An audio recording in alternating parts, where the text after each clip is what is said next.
Okay, here we are, Inner City Press. We cover the United Nations. It's Veterans Day, so the Southern District Court is closed. We're not covering OneCoin until tomorrow, but we are covering the UN. And just after having put in 6 questions, ranging from where was Tony, Honduras, Cameroon, the UN at 10:30 a.m. data dumped yet more cases of UN sexual abuse. It's really shocking. Okay, the insiders that are inside the building are like, well, he's doing a better... No, he's covering up rape. He's a tuxedoed sex tourist. Look, and now with him, he's in Paris. They're spending money on this guy to drive a silver car and stand there. Now, we've put in questions about today's new UN rapes. We've put them in, and we've CC'd Malu, the Media Accreditation Unit, and also Melissa Fleming, who's in charge of it, to say we should be allowed in to ask the questions. For 10 years, until Antonio Guterres showed up with his rape show, we were always allowed in, and we asked many questions. Only Guterres, sex tourist in a tuxedo, has turned the UN into an absolute fraud. Now look, Tony's out of town. Why is this being paid for? Why? Who's paying for this? Who's paying for this? He's not even in town. The guy went to Lisbon on Saturday. They're just spending money to make it appear that he's here. He's corrupt. He's covering up rapes. A total travesty. Is this an old age home for used up security guards of dictators in various countries? Shocking waste of money. Shocking. Look. Absolutely. Maybe they have a slave inside in the basement. I don't know. To be continued down at the UN. That'll be before noon. Okay, now here we are down on First Avenue, approaching the United Nations. It's still before noon, and we've launched it before setting up in our bus stop studio because we saw the ambassador of Paul Biya. Yes, it's true. Paul Biya, 38-year president of Cameroon, killer of tens of thousands of Anglophones, good friend of Antonio Guterres. Guterres took a golden statue. And look, up ahead, it's Mr. Tomomonte. He's the shorter man of the two talking, so gently. Now, it was when we interviewed him that we were physically ousted. He's going in. We'll ask him a question, maybe. I think he'll set up here. Let's hang on. Let's put on our microphone. Let's be professional here. Why not? We've got time. He's going through the tunnel. Great. Okay.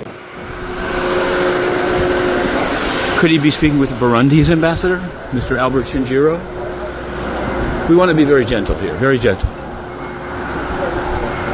This is the United Nations, yes, where those representing war criminals walk with files in the November sun.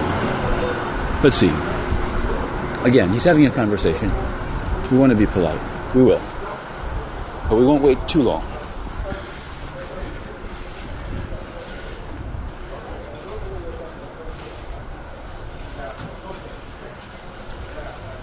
I believe he'll cross here.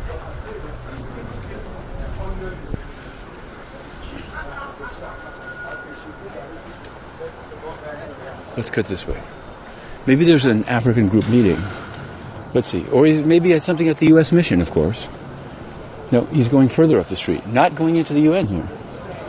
Hang on.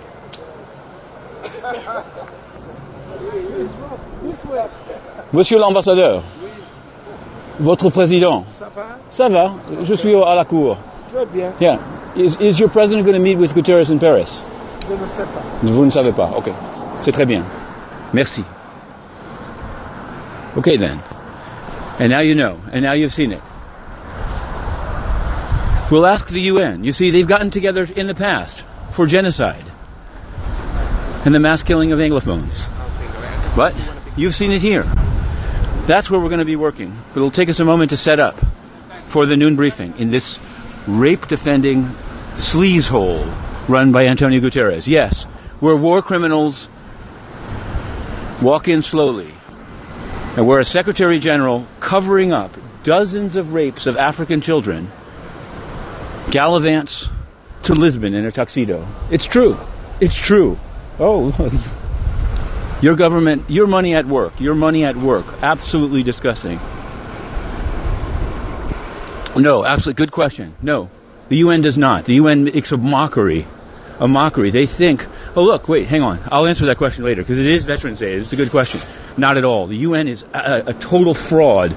It steals money that should be spent on other things for a disgusting and corrupt Secretary General to fly as a sex criminal to Lisbon. Okay, here it is, guys. Sorry, it's hard. We're at our bus stop studios. If you can see, let's turn it around as best. Oh, we got the sun. Oh, we got too much reflection. Hang on. There's a great journalist. See him? No, you can't see him. There he is. Is he asking about UN rapes? They disclosed many of them today at 10:30 a.m. Let's see. We can't really hardly hear out here. We'll put up the transcript. You can find it online. You know what this guy did? This journalist? With all due respect, he chased away an actual newsmaker speaking at the stakeout. He said, "Why are you speaking here, Polisario?" What's the Secretary General? This evolving crisis of corruption. Antonio Guterres, crisis of corruption. A sex tourist in a tuxedo flying to Lisbon, covering up his peacekeepers' rapes. It's a long question, but the purpose of these press briefings is mostly to generate. That's Farhan Haq. He used to answer questions about UN rapes, but now he's been ordered not to, and it's fine. His wife is a feminist, so-called. He should quit. He should quit. He's become a cover-up man for rapes. Absolutely shocking. But he'll always pronounce the names correctly. Rape? Vous voulez du rape? Non. Il est corruptu. Second question. Let's see. I hope this is already enough for you. And I wish it was louder. That's all I can say. Hang on. We have the trees behind me. Farhan Haq. He's reading an answer. The man is reading an answer. Yes, it's true. Hang on. Let's see if we have a second question. Sorry for my hand there. I'm holding the phone. This is the bus stop studio. Intercity Press for 10 years covered the news, asked questions about rapes and corruption, and finally they just had me beaten up and thrown out because Antonio Guterres is more corrupt than the very dictators he salivates with. Look how many empty seats. Hang on. Let's see them. Can you see them? Oh, second question. Here we go. Nice person. A photographer. Any questions?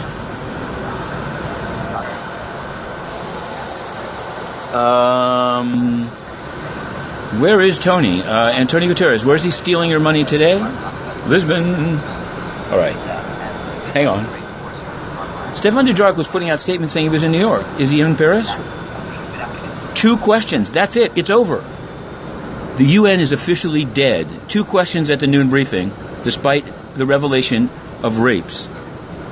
Absolutely shocking. Look, there it is. An absolutely empty room.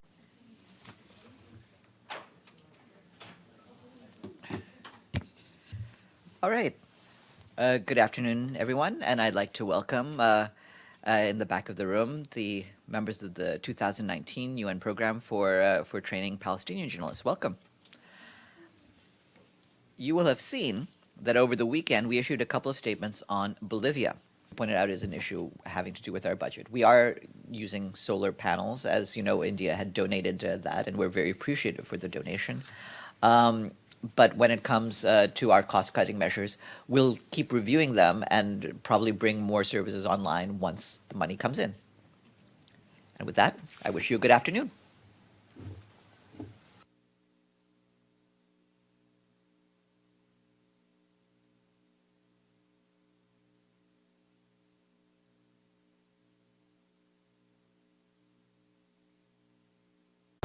There it is. It's gone dark.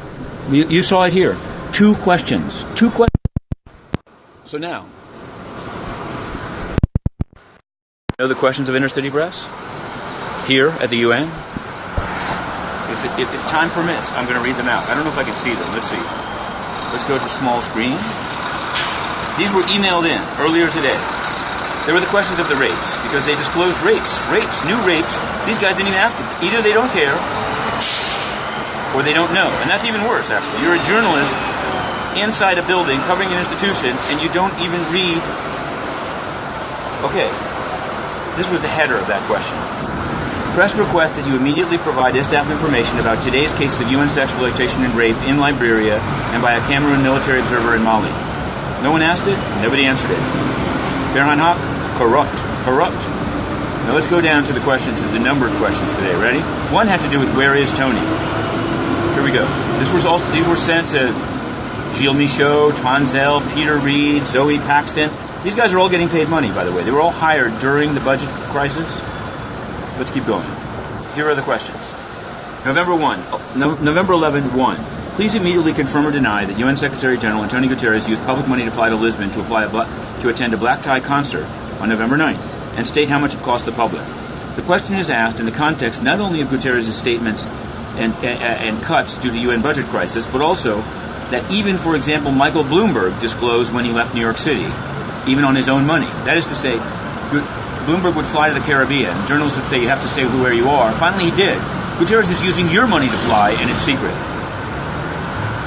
Relatedly, please answer Friday's question. Now that Michael Bloomberg has moved to run for U.S. president or Democratic Party nomination, why has he not been removed or recused from his UN system post? How can you work at the UN and run for office in a country? When will this happen? What are your rules? November 11-3. Maybe I'll do it this way. November 11-3. Hang on. This has to do with the question that we just asked Thomas Monte in the street here. But we asked them. At least he was at the Paris Peace Forum, at which Cameroon's Paul Biya has already traveled. Will Guterres be meeting Biya again? If so, why? What is the readout? If not, why not, given Biya's continuing killing of Anglophones? November 11-4. Beyond the questions you've refused to answer about the misuse of the UN by former El Salvador Ambassador Carlos Garcia to sell coins with the image of Guterres, and about OneCoin and also the World Sports Alliance IGO bid, please immediately state the UN's reaction to the use of the UN's name for a beauty pageant in India. Yes. With a link to Punjab News Express. No answer. The UN can do anything. Why not a UN whorehouse? Maybe there is one. 11. On Nigeria, what are the comments and actions, if any, of Guterres and separately Amina J. Mohammed, that thousands of mentally ill people in Nigeria are abused and kept in chains? Oh, no answer, apparently. Maybe they're riding a bicycle to power the UN. November 11-6. On press freedom in Nigeria, what are the comments and actions of SG Guterres and Mohammed on Agba Jalingo, a publisher facing a life sentence? Oh, sorry. We have more sex questions, but what can I tell you? On Honduras, on which you've refused to answer Intercity Press's questions about the four-panel person sent to the country, and his meeting with presumptively narco-funded President JOH, comment now on this from Inside Crime, and a question about the killing of Magdalena. Again, no answer.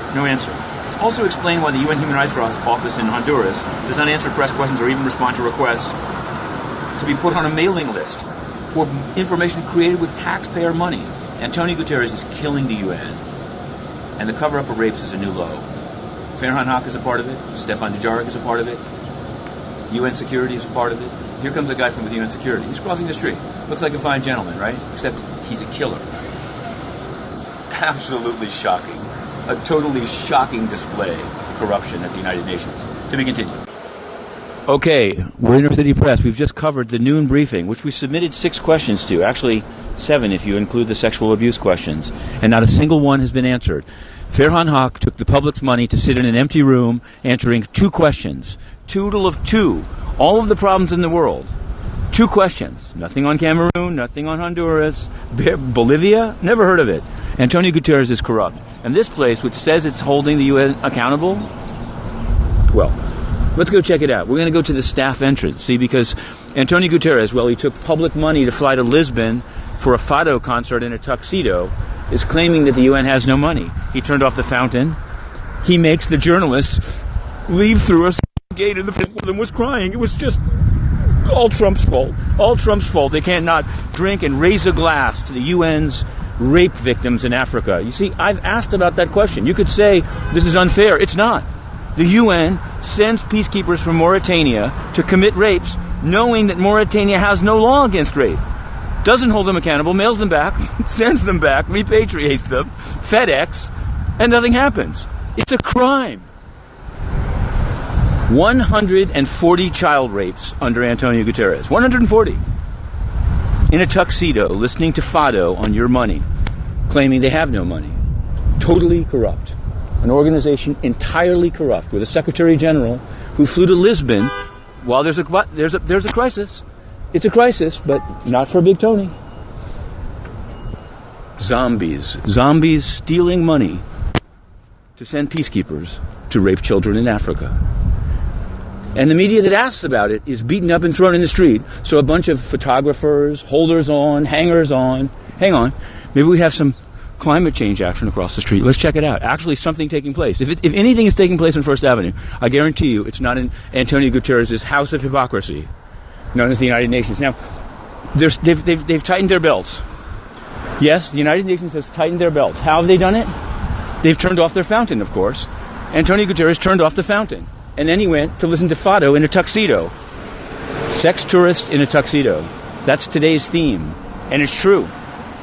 He's instructed his minions not to answer questions about peacekeepers' rapes.